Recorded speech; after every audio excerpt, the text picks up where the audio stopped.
estudiantes, ahora vamos a empezar una ronda de preguntas y respuestas para ya ir clausurando el acto.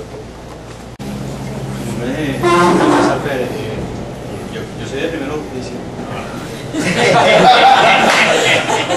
Me Me dijo algo allí que nosotros tenemos unas propuestas socialistas y realmente nosotros hemos dejado muy claro en el país que nosotros no somos socialistas y que nosotros somos centrohumanistas, nuestra propia ideología. Consideramos que los extremos no son buenos, creemos que la sociedad debe vivir en libertad, creemos que queremos igualdad de oportunidades, pero no esa igualdad a que se refiere el comunismo. Nosotros hemos dejado muy claro, no sé por qué te dice, y si se lo ha escuchado, sí, se lo por ejemplo, escuché nuestro candidato, se lo escuché a Enrique Capriles, por eso lo digo. Muy buenísimo lo del fondo. Enrique Capriles, que ojo, es muy amigo mío, ¿no? Y tengo queridísimos amigos de Primera Justicia, estudié con Julio Borges, somos buenos amigos, ¿sabes? Pero lo digo porque estoy muy alarmado, estoy muy preocupado por el tema.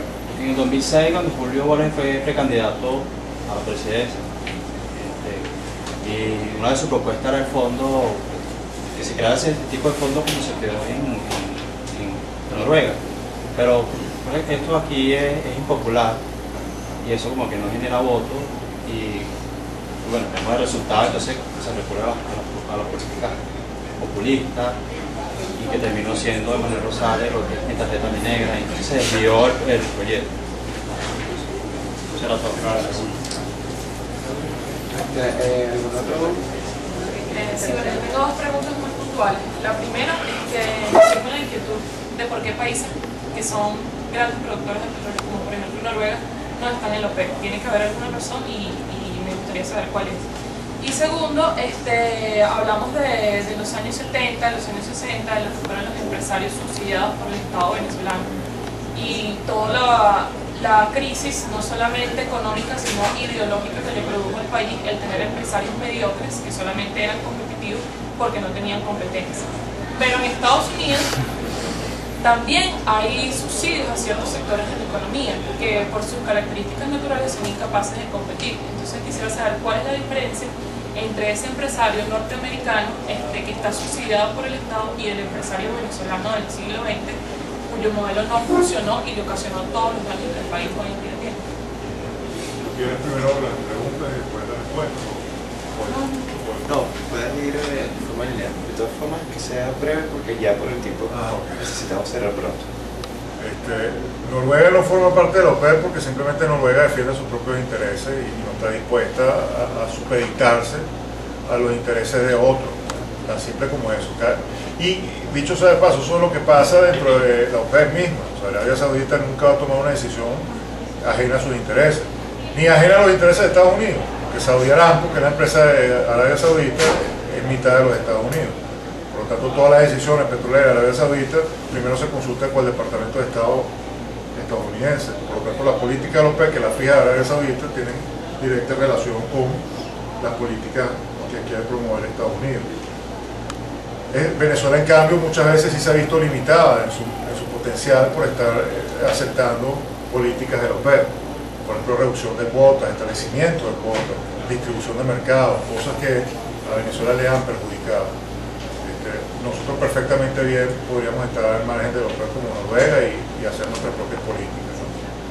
Con respecto al tema de los Estados Unidos, los subsidios, todas estas cosas que comentaste, efectivamente, en Estados Unidos sucede eso en ciertos sectores neurálgicos como el alimentario y defensa, todo lo que es la fabricación de armas, estas cosas.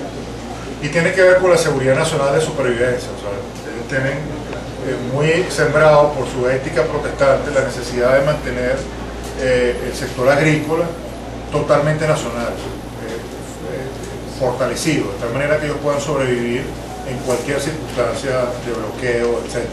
O sea, tiene que ver más con la idiosincrasia. Por supuesto, hay muchos lobbies hoy en día poderosísimos que favorecen a que eso se mantenga, ¿no? Independientemente de la interrelación que hay hoy en día en el mundo y las relaciones internacionales y todas estas cosas, ya hay lobbies muy poderosos.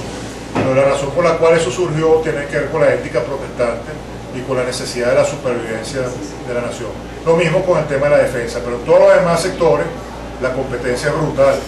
es brutal la competencia, al punto que, bueno, hasta la misma televisión, Apple puede salir criticando a Microsoft, y Microsoft puede salir criticando a Apple, cosas así. Cada quien tiene que demostrar quién es mejor y ese es el que gana, ¿no? Esa es más o menos la dinámica.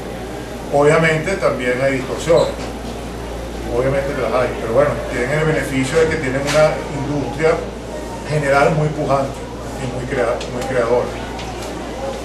Bueno, muchas gracias por asistir. De verdad, Juan Carlos, eres bienvenido a la Universidad Central de Venezuela y a la Escuela de Estudios Políticos.